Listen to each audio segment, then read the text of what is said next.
Ah, that hurts me so bad. Oh my God, that was not on purpose. I literally just sat down and went, whew. Man, I feel bad for the people underneath me sometimes. I mean, like, apartment. Silly. Whatever. Wouldn't be a proper video without this. Cheers.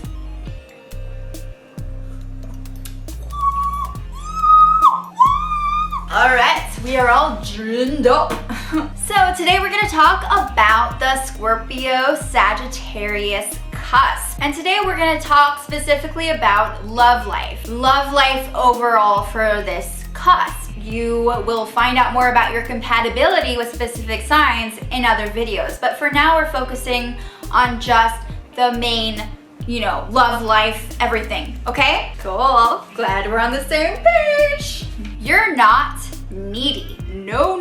You're independent, you're self-sufficient, you're freaking awesome. When it comes to relationships, you're like the best at being perceptive and observant and really knowing what your partner needs. You can understand them a lot better than they can understand you, and you use that to your advantage because you don't really need them to understand you. You don't need to be complimented, to be told you're beautiful or awesome all the time. You don't need them to boost your ego. You kind of own it. Give more depth than that, People born on this cusp often aren't the people that are like, I love you more, I love you. No, I love you. No, I love you more. No, I love you more. No, I love you way more. No, I love you 10 times more. And then you show how you feel. You don't have to say it all the time. You can tell when someone has a thing for you, but you don't always do something about it. You're not a cheater. You're beyond that. I see you liking to kind of observe drama happen from afar. It's entertaining, but you always get roped into it, and that's the part you don't like. And if the person cheats on you, fuck working it out, you're gone. You don't mind change and growth in a relationship. The question is whether the other person can change and grow with you.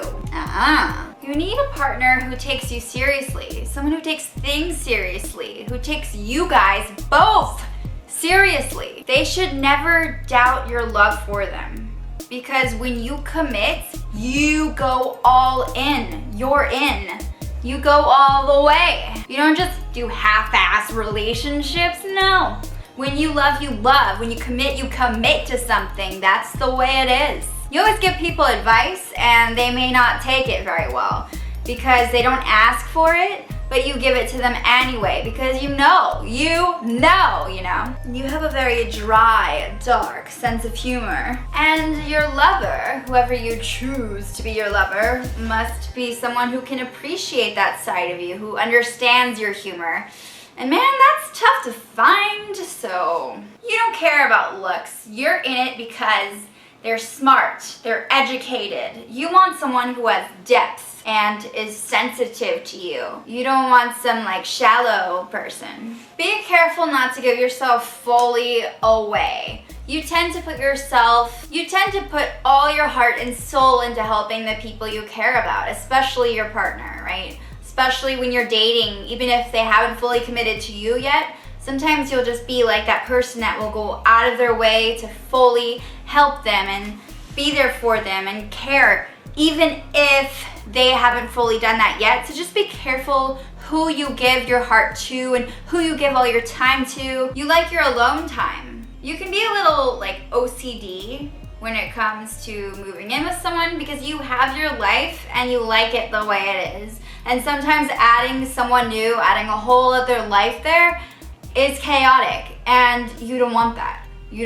So you need to find a way to compromise with these people that you bring into your life. Where do they fit in, right? You're very open-minded with the people you date. You really like to date people who want to try new things, who are adventurous, who explore with you, people who are quirky and fun. You like someone who sees the good in you, who's optimistic, someone who sees something in you that you don't see, but you enjoy it. You can act like the groupie of your partner at times. You don't mind it. You don't mind being the supportive person for them in their dreams and their careers.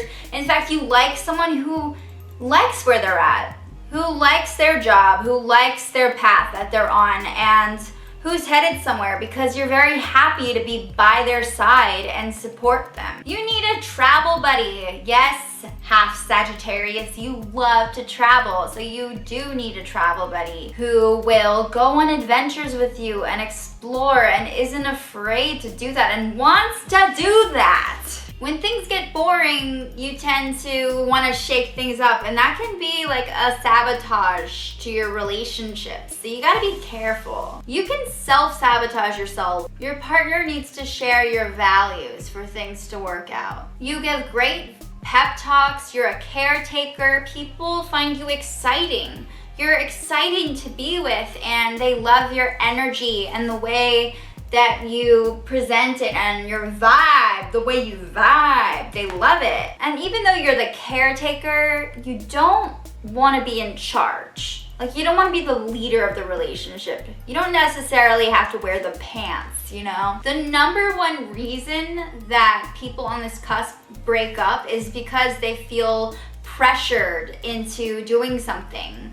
Like pressured into making a choice, or pressured into doing something or moving forward in the relationship. And if a partner does that, then it's like goodbye. You always find yourself in fights that you never really meant to happen in relationship. Whether it's you or the other person who starts them, you don't really mean for the arguments to like start. You just find yourself doing it, if that makes any sense. When it comes to dating, you can be very competitive with your dates. You have a very competitive nature. You have a very hard to get vibe, and so people are attracted to you and they keep doing that. Even though you're not really trying to play hard to get, it's just kind of because you're standoffish.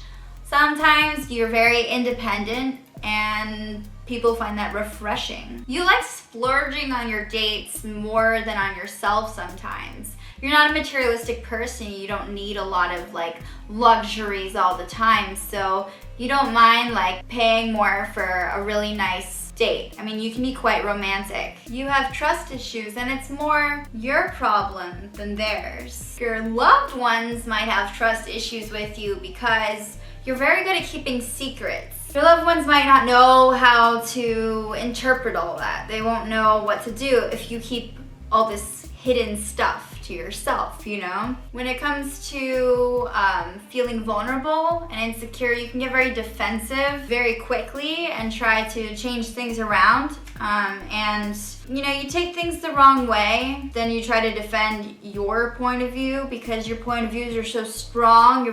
You have very strong opinions and very interesting perspectives. You're an eccentric person. With that, I must drink another shot.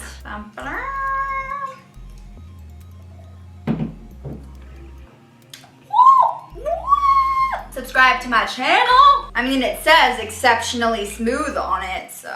Subscribe to my channel if you like this video. Let me know if this applies to you. Is this something you've experienced in relationships if you're on this cusp? Are you dating someone on this cusp? Like, let me know. I'd love to hear it. Start a discussion down below. And remember, I'll come back with compatibilities. Like, remember that there is a whole chart. This is just your sun sign, right? So you have a whole chart of constellations and, you know, planets and houses and all that that tell you way more about you and might explain some different stuff. So this is like your, you know, sun sign.